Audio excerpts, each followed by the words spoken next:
We're back at your most important NASCAR betting stop of the day, the Money Stop, presented by SharpLink Gaming and Kickin' the Tires. He's Cole Cusumano. I'm Steven Cusumano. Together, we are the Cusumano brothers, bringing you the best NASCAR betting advice in the industry, and that was further on display this week, Cole, when our man Ryan Blaney came through with a win at Talladega, advancing himself into the round of 8. I mean, I really don't mean to pat ourselves on the back, but it's just such an unpredictable track, Talladega. It is the most unpredictable sporting event venue, I think you could probably say with certainty. But we came out here, we pinpointed Blaney as well as Brad Keselowski, who did not have a good race. So, credit where it's due there as well. But we pinted those two drivers, Brad Keselowski, Ryan Blaney. We said one of those two guys was going to win the race. And sure enough, it was YRB in victory lane. Right, and it's not like it's rocket science or anything, but to see that we got 5 of the top 10 drivers that were mentioned in our episode out of the 11 that we highlighted was a really good sign, especially for a track like Talladega.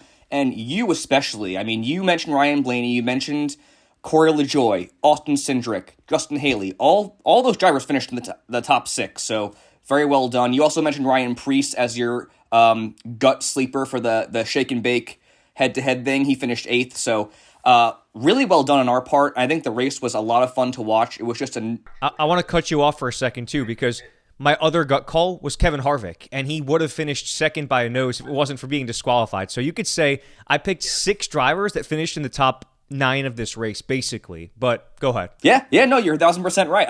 I totally forgot about that. This was a really fun race, though, start to finish. Nonstop action, just movement throughout the field the entire time.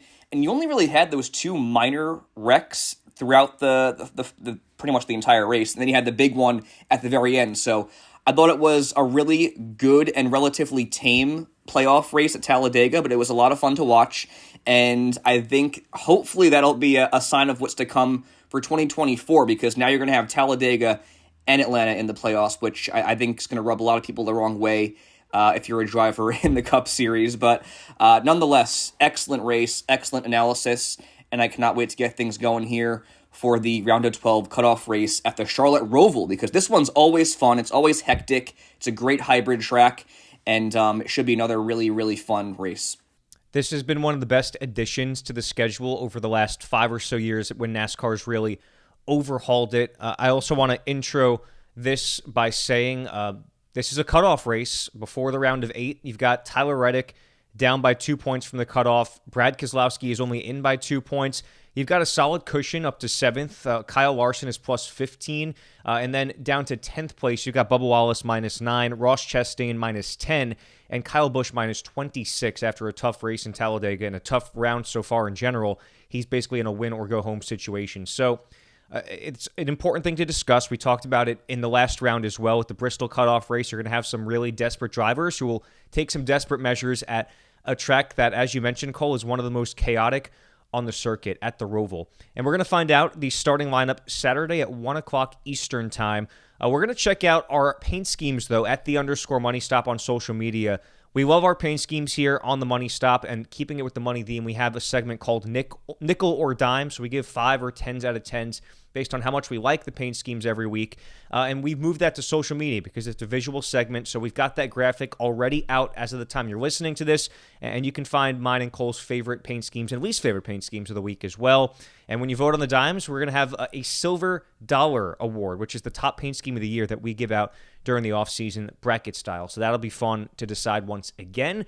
Well, let's kick into it, Cole. We're going to the ROVAL, and per BetMGM, here are the pre-qualifying odds. Starting off with the favorite, a guy who has dominated this track since its inception in the Cup Series, Chase Elliott is the favorite, plus 600, despite not having won a race yet this year. Then you've got a very hungry duo of drivers, William Byron, who's got 6 wins as it stands already this year. Tyler Reddick, who needs a good run, just 2 points out of the cutoff.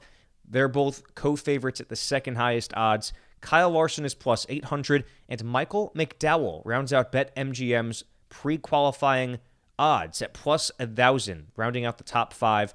So a pretty well-rounded group of drivers there, Cole. Some that are in playoff contention, 2 that are not, and then 2 Hendrick drivers, specifically in Byron and Larson, that are trying to keep the pedal to the metal and continue piecing together some momentum entering the round of 8. So as we take a look at our favorites tier, Cole, there's several different ways you could go, but I think it's kind of hard to overlook our Hendrick Chevys this week.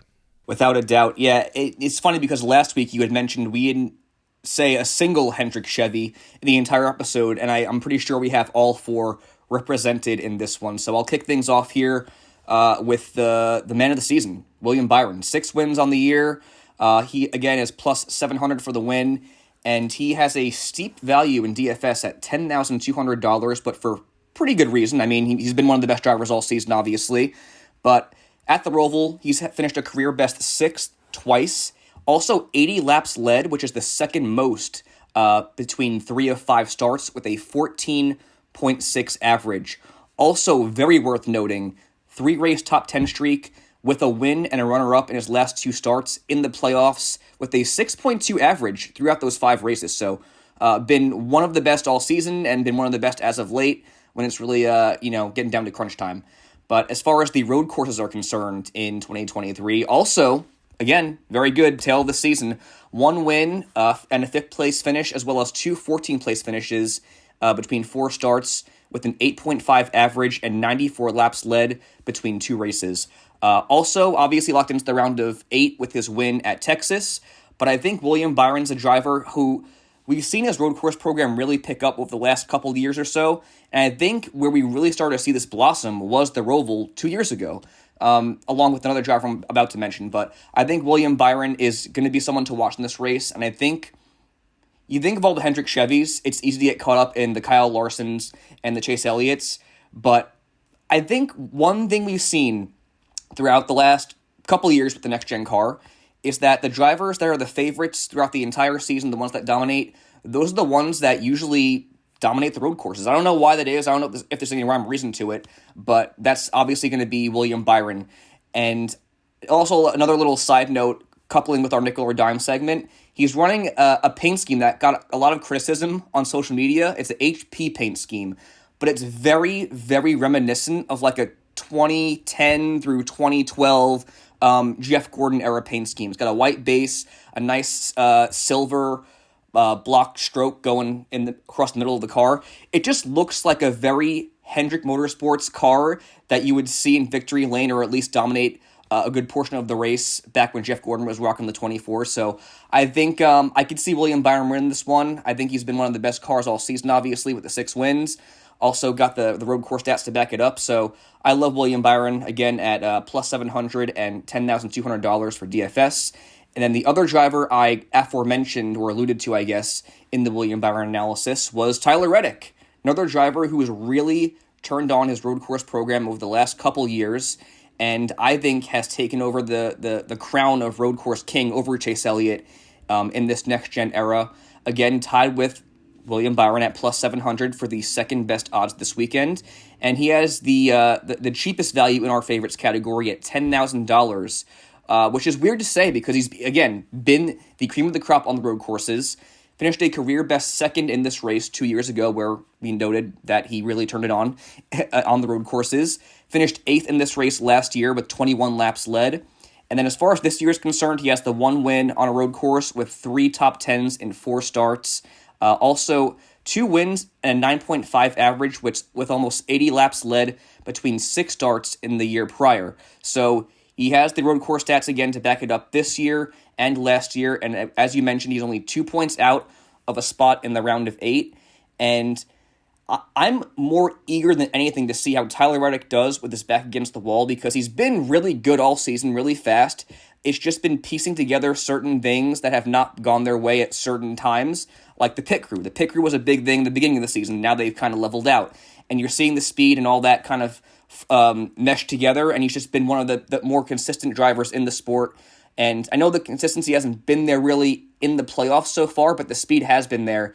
Just a matter of closing out these races, and I think that I am very excited to see how this team does on Sunday. And I think, for me personally, the 2 favorites going in have to be Tyler Reddick and William Byron.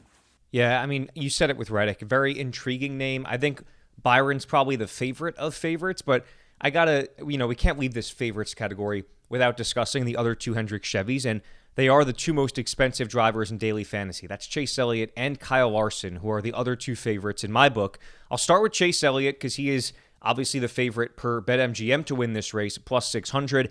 Also the most expensive at 10,500 in daily fantasy. So I think there are certainly better values out there, but here's the case for Chase Elliott.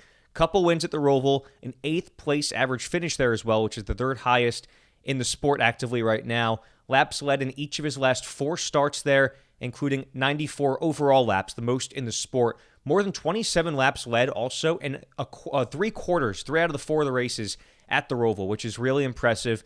No finish better than 12th in the last 2 Roval starts, though, so that's a little bit of cause for concern, but of course, the full career-long resume at this configuration of Charlotte is there. 2 top 5s on 3 road courses this year. Ran out of gas at Watkins Glen, or else that might have been another top 5. Got another one at Chicago, which was a street course, obviously. 5 races left to win. This has got to be his best shot. I mean, you think of the other tracks on the circuit. Sure, a track like Phoenix that he's always performed well at, but again, that's usually a track, the finale where you're going to see the championship 4 show out. I just look at the 5 remaining races, and there's no better opportunity for that 9 car to get into victory lane than this one. And again, we've seen it time and time again at the Roval. They're always going to come to play here, and it's been a really, really, really down season for that 9 team and Chase Elliott, but the one constant has been the road courses, so there's no reason why that shouldn't be the case again this week. And then just behind him in the favorites, I've got Kyle Larson, 10,300 in daily fantasy, which is the second most expensive driver, plus 800, which is, again, still top 5 in the odds. 1 win here. It came in 2021. 60 laps led here. That is the third most in the sport. That's out of laps led in 3 of 4 starts. An 18.5 average finish, though, so a little bit, I don't think it tells the full story necessarily for Kyle Larson, but 14th place average finish at road courses this year, including 2 top 10s. No laps led, though, in the 4 road course starts, so for that reason, I think that there's also better value lying in, I think, the 2 drivers that you named, in Byron and Reddick. But continuing to just discuss Kyle Larson a little bit, he also had a top 5 at the Chicago Street Course, which was another one of the road course type events we had this year. And for Kyle Larson, again, you mentioned Tyler Reddick with his back against the wall. Kyle Larson's in a more comfortable spot, plus 15 points to the good. If there's one thing we know about Cliff Daniels and Kyle Larson, they're not going to go out there and just ride around and have a good points day, finishing at the top 10 of each stage. And obviously, they would like to get as many stage points as possible, don't get me wrong, but they're not going to just ride around without hopes of winning this race. I mean, they're going to go out there and they're going to be one of the true contenders for the win in this event. I would be hard-pressed to imagine a driver that is not a Hendrick Motorsports driver in victory lane come Sunday. So you talk about this favorites category, Cole. It's 3 out of 4 of them are Hendrick drivers, and then Tyler Reddick, who's been one of the drivers in the class of the field at road courses this year. So there's a lot of different directions you could go in our favorites this week, but I think that the value probably lies in the 2 guys that you discussed in Byron and Reddick. But again, if you're feeling pretty good about Chase Elliott and Kyle Larson, 2 really, really good bets there. But as we kick it over to the sleepers category, some real genuine road course ringers that aren't necessarily threats to win every single week, but certainly this week are drivers we've got our eye on. Yeah, for sure. I think that definitely kicks off with the man that owns the Charlotte ROVAL in the Xfinity Series, in AJ Allmendinger. 4 consecutive wins there. Are you kidding me? That's just absolutely absurd. He is tied for the 5th best odds at plus 1,000 for the win, and a really respectable value for DFS at $9,000. But as far as his Cup career is concerned at the Roval, sort of career best 4th place finish here last year, and that's also his best finish on a road course this season, which is also, it's been a disappointing season. We'll put it bluntly for AJ Allmendinger. 17.5 average in 4 starts on road courses this year, with only 1 more top 10 beyond that 4th place finish at Watkins Glen, and only 5 top 10s total in 2023. This is a driver and team where we saw him win at Indianapolis last year, and we really thought that he was going to be, potentially a playoff contender just because the road course is on the schedule in the regular season, and just seeing as how colleagues performed the 2 years leading up to this season.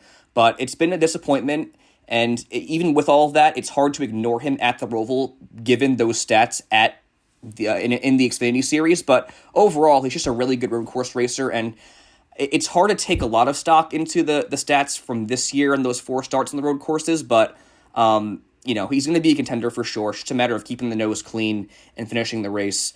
But I think the other guy that we need to be looking out for is last week's winner at Talladega, and that's going to be Ryan Blaney, who someone that we might not think about when we go to the Roval, although you may, in the case of the inaugural race when he stole the win from Jimmy Johnson and Martin Truex Jr., but he's been a really, really solid and consistent driver at the Roval, one of the most consistent drivers in the sport since it's been on the circuit. And I think the Talladega win is going to be a big confidence booster, but I'm not ready to insert him into the conversation yet for the Championship 4. That will all depend on how he performs in this race, because he has top 10s in 4 of his 5 starts here with a 9.6 average. That one start where he did not finish top 10 was last year. He finished 26th, but he also has 40 laps led between all 3 races, between 3 races, obviously. But he also has a best finish of 9th on road courses this year and an 18.5 average. And ironically, he's going to be the cheapest driver in our sleepers category. But as mentioned, he's been the most consistent of the drivers we're about to mention, and he's coming off that win. So I think he's a great value at $8,600 for DFS and even plus $2,500 for the win. I'm not ready to bet him for the win, but I wouldn't be surprised, obviously. And then just more than anything, the value at $8,600 is almost a lock for me. Well, on the topic of winners, you talk about last week's winner. You talk about a former Roval winner. I'll keep it in that conversation with another sleeper, a guy I really liked last week too, and that's Christopher Bell, who's plus 1,800 for the win, 9,500 in daily fantasy. And talking about winners, why did I bring that up? Because he won the Roval last year. 8th the year prior, so an 11th place average finish at the Roval for Christopher Bell. This season, though, on road courses, does not have a win, a best finish of 3rd with 2 9th place days as well. So he's been really consistent. And so far in the playoffs, I feel like we've talked about him a lot over these first 5 weeks. A 10.4 average finish with laps led in all but one playoff race. So he's got nearly 250 laps led in the playoffs. We say it every week, but it bears mentioning every week and reinforcing the fact that this 20 team in Christopher Bell is peaking at the right time. And I think you look at where they are in the standings, plus 22, which is 4th in the standings, and obviously a really solid cushion between the playoff cutoff line and this cutoff race. I think that they have a little bit more margin for error. They realize that. They're a team that wants to put another win on the board, set themselves up a little better in the round of 8, and try and just get themselves in a better position to make the round of 4, the Championship 4, as they did last year. So I like Christopher Bell this week. Again, won this race a year ago to punch his ticket into the round of 8. There's no reason why he can't do it again. It just kind of feels like any week a win's going to come for that team, and why not this week for Christopher Bell?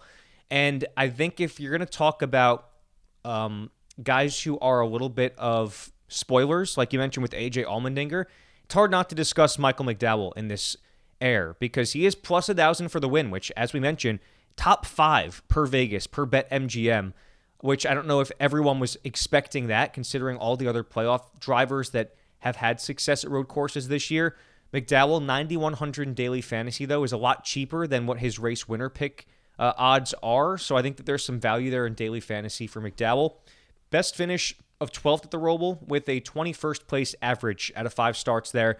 And he's finished on the lead lap in every event. So it kind of feels like this is shaping up for Michael McDowell to be the one where he maybe puts it all together, because he's been consistent here. Not consistently great, but consistently good. And I think there's something to be said for that. And a guy that's put up some really, really good results this year. And on road courses this season, he's got the win and 1 additional top 10. And that's not even including Watkins Glen, where he absolutely dominated and had the mechanical issue that obviously lowered his average finish at the road courses this year. 72 laps led between 3 road course starts. I'm basing a lot of this pick on the fact that he has been one of the top 5 drivers at every single road course race basically this entire season. So I know the success hasn't been here at the Roval in terms of top 5s, top 10s, but he's having his best career season at road courses, and he's had moderate success, enough to where I could definitely foresee a top 10 prop bet in Michael McDowell's future this week.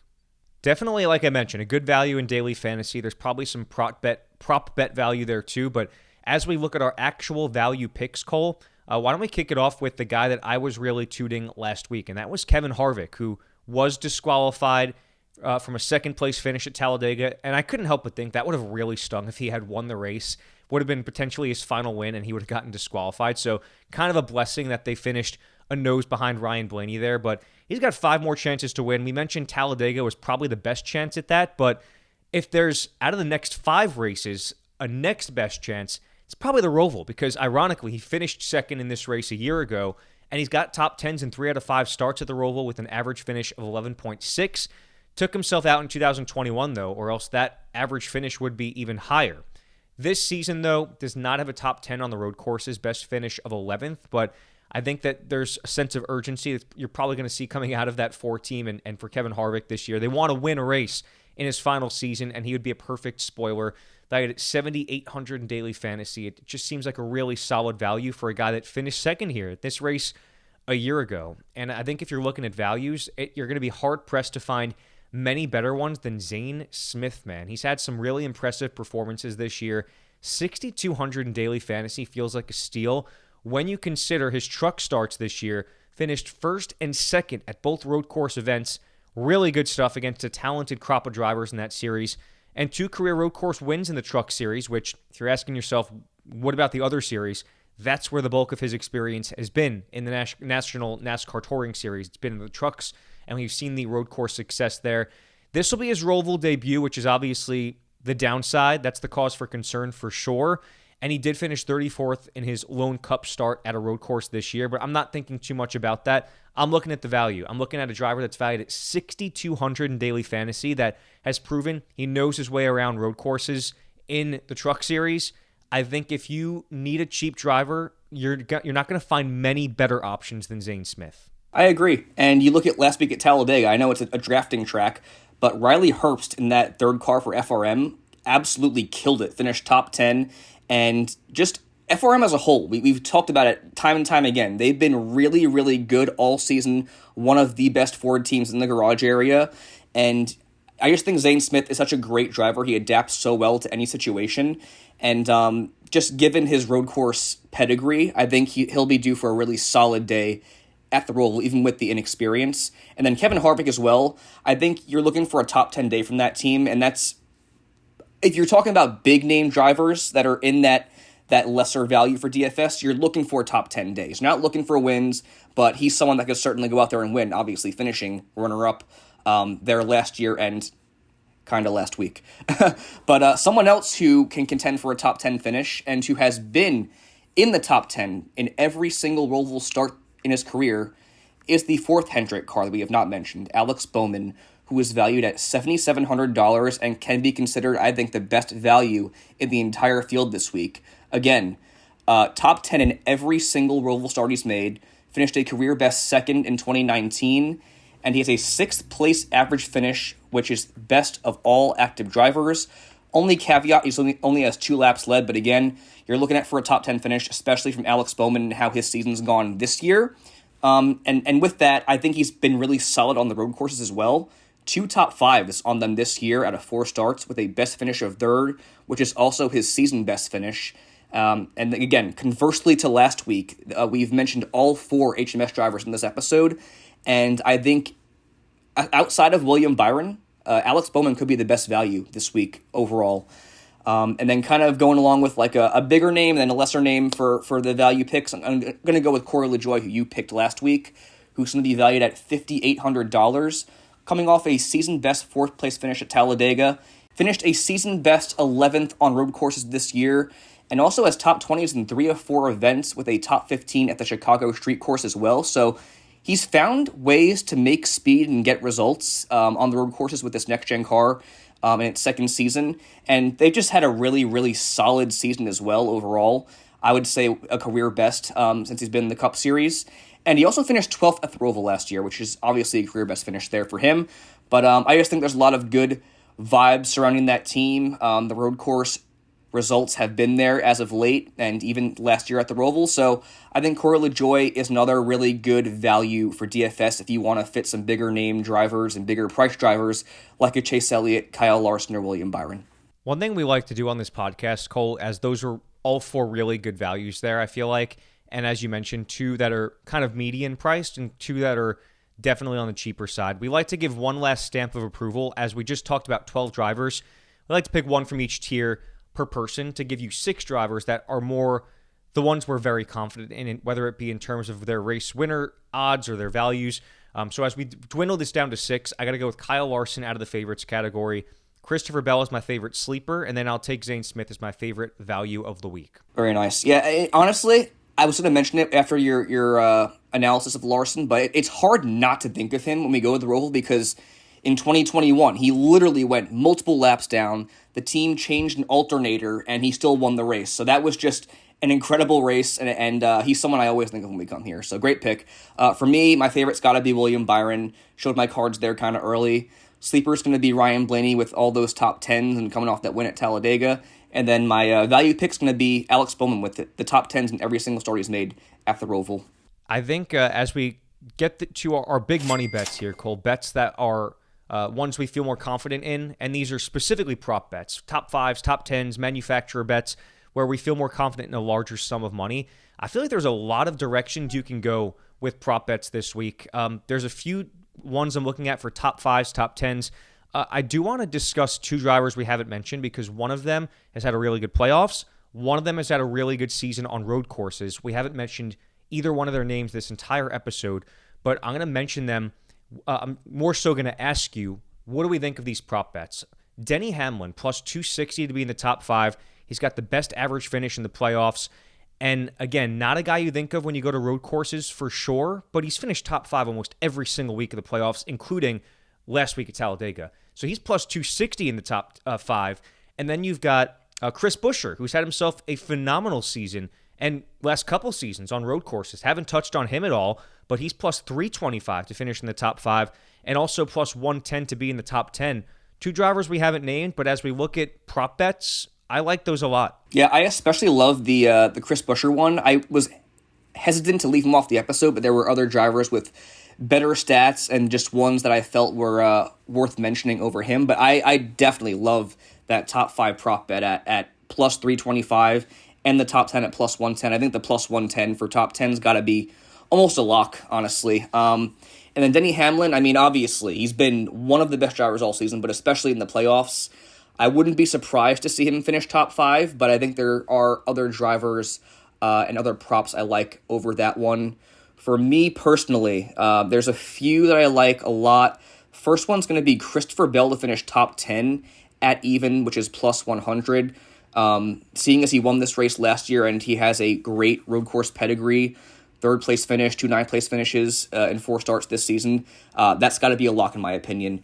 And then I think we both can agree the Hendrick Chevys are ones that we are looking out for. I don't see any manufacturer win props, but if those do go live on BetMGM or DraftKings, I would definitely bet a Chevrolet to win this race.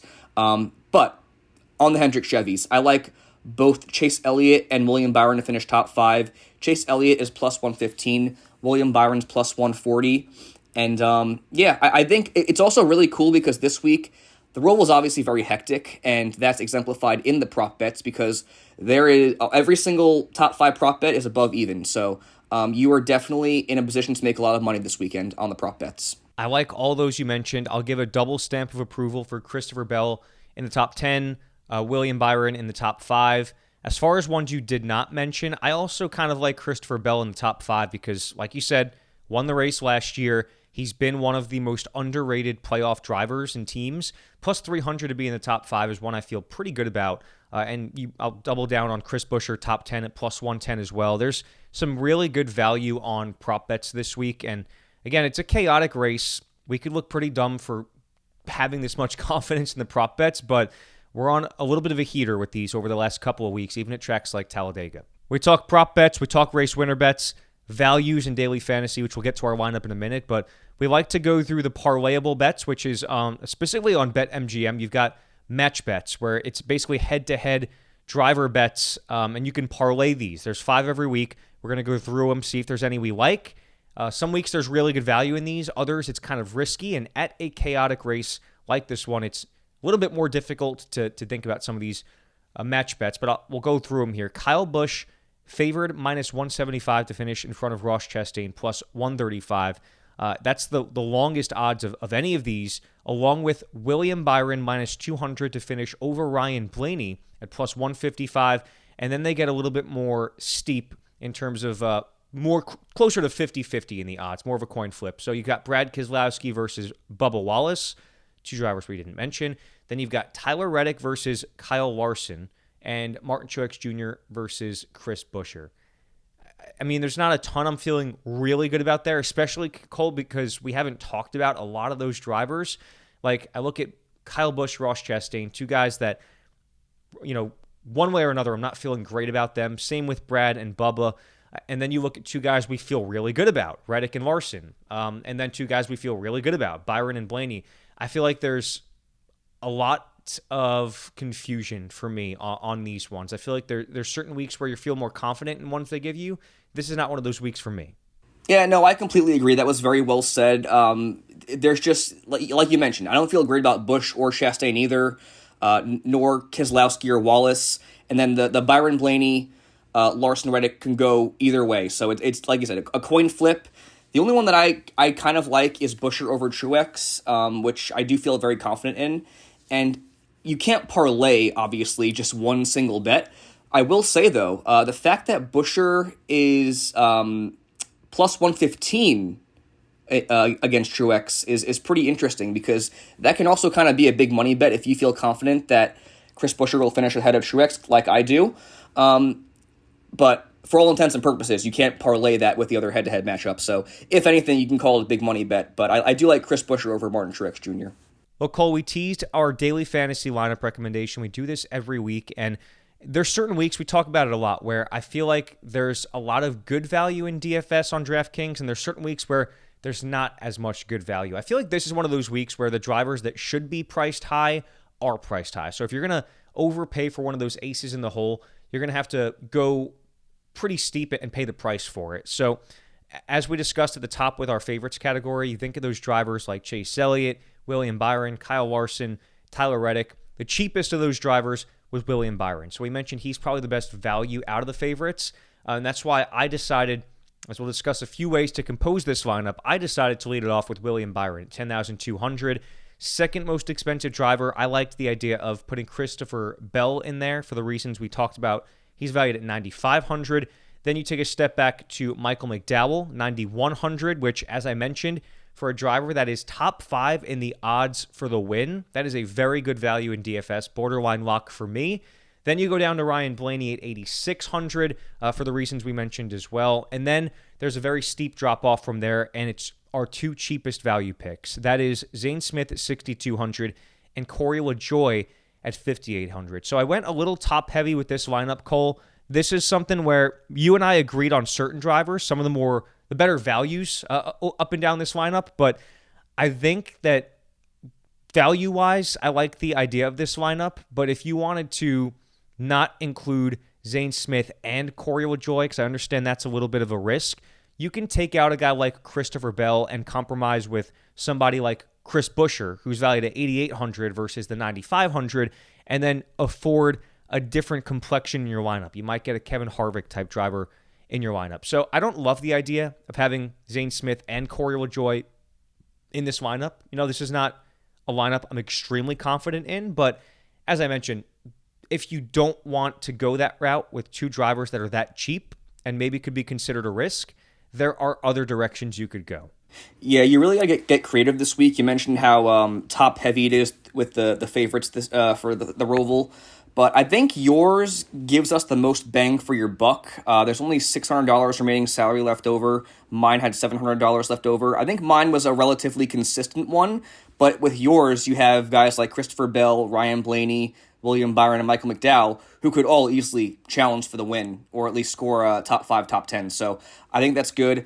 And on getting creative, that's why I added LaJoie and Zane Smith to the episode, because you're going to need some of those lower priced drivers to build a lineup that really has you feeling more comfortable. And I think those are two guys that you can feel a little bit more comfort in. Again, maybe not both in the same lineup, because that is a little bit risky, but I think those are your safest options as far as the cheaper priced drivers.